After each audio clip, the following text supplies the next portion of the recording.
Good day everyone, I am Romer Justin M. Celestial, reporter number 6, and today I will be going to discuss about the basic principles of a flow of an open channel.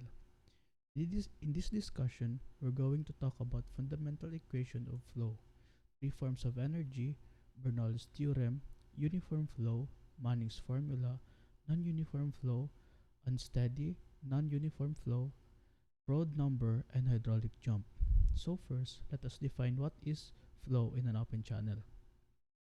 Open channel is defined as fluid flow with a free surface open to the atmosphere. Example of these are streams, rivers, and culverts. So now, let us proceed to the fundamental equations of flow. First on the list is continuity equation.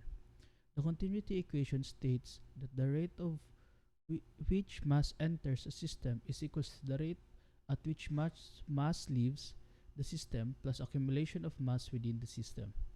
Under this are compressible and uncompressible fluids. First, let's talk about incompressible fluids. An incompressible fluid is a fluid in which its density remains constant during the flow. Example of these are liquids. Liquids are always considered to be incompressible fluids as density changes caused by pressure and temperature are small.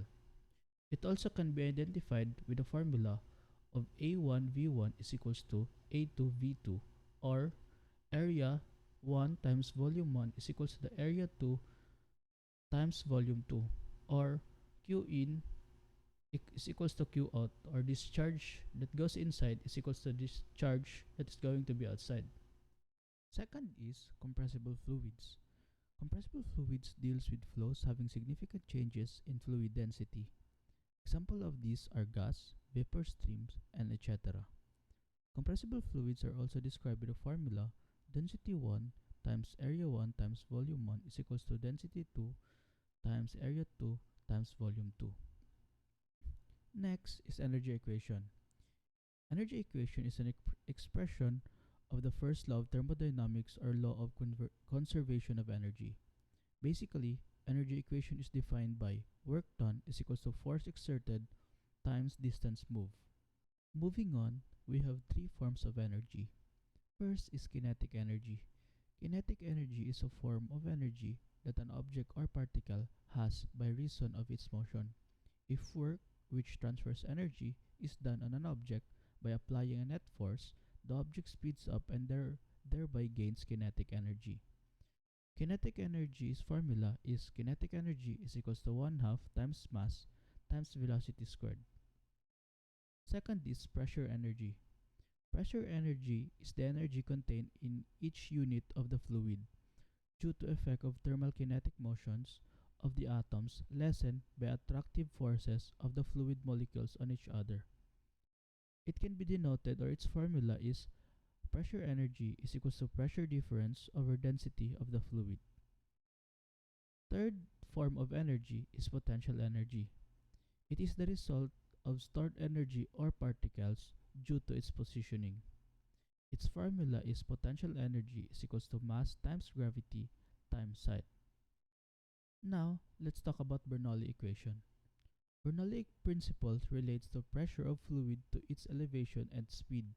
Bernoulli equation can be used to approximate these parameters in water, air, or any fluid that has very low viscosity. So, what is the use of Bernoulli equation? The Bernoulli principle has a wide range of application in engineering fluid dynamics, from aerospace wing design to designing pipes of hydroelectric plants. For example, in the case of hydroelectric plant that utilizes water flow from mountain reservoir, knowing the elevation change from the reservoir in the mountains to the plant in towns helps engineer to determine how fast the water will be flowing through energy generating turbines in the plant. To connect this to the type of energy I mentioned earlier, let us observe this figure. We can see that the equation is derived from three types of energy I mentioned earlier: the pressure energy, the kinetic energy, and potential energy. Moving on, uniform flow. Uniform flow means fluid flowing into different parts of the fracture surface with equal velocity per unit area. It occurs If with steady flow the average velocity of flow is the same at every cross section and in incompressible fluid flows a uniform cross section when it flows through a stream. Open channel formula. There's a formula that is used to get the velocity in an open channel. First formula that we'll introduce is the Chezy formula. The formula is V is equals to C square root of R times S, where V is velocity, R is hydraulic radius, S slope of the channel, and C is the Chezy coefficient and is a function of hydraulic radius and channel roughness. The Chezy constant C is a dimensionless quantity which can be calculated by three formulas, namely the Bazin formula, Ganguillet-Cotter formula, and the Manning's formula. There's also another formula in getting the velocity in an open channel. This is the Manning's formula. Empirical formula based on analysis of var's discharge data, the formula is most widely used. So the formula is velocity is equals to 1 over n times r to the power of 2/3 times s to the power of 1/2, where n is called the Manning's roughness coefficient. Moving on, non-uniform flow. Flow is said to be non-uniform when there is a change in velocity of the flow at different points in a flowing fluid for a given time. For example, the flow of liquid under pressure through long pipelines or varying diameter is referred to a non-uniform flow. All these types of flow can exist independently of each other, so there can be any of the four combinations of the flow possible. First is steady uniform flow. It is a type of flow in which the conditions of flow do not alter with regard to time at any given point on the passage. Example is water flowing through a tube of equal diameter with constant velocity. Second is steady non-uniform flow. Conditions change from point to point in the stream but do not change with time. An example is flow in a tapering pipe with constant velocity at the inlet to velocity will change as you move along the length of the pipe toward the exit. Third is unsteady uniform flow. At a given instant in time, the conditions at every point are the same but will change with time.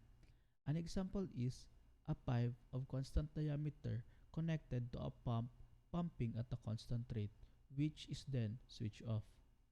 Fourth is unsteady non-uniform flow. An unsteady flow in which the conditions at any points vary with time. Such a flow is called a transient flow. A flow is not uniform when the velocity is not the same at any given instant. Next is the Froude number. The Froude number is a measurement of bulk flow characteristics such as waves, sand bed form, flow or depth interaction at a cross-section or between boulders. The Froude number is used to compare the wave-making resistance between bodies of various sizes and shapes. In free surface flow, the nature of flow depends upon whether the Froude number is greater or less than 1. There are two characteristics of flow we can find using the Froude number. So first is subcritical flow. Subcritical flows are deep and the velocities are slow, means has high potential energy and low kinetic energy. It can be found if the Froude number is less than 1. Second is supercritical flows. Supercritical flows are shallow and the velocity are fast, means low potential energy and high kinetic energy. It can be identified if the Froude number is greater than 1.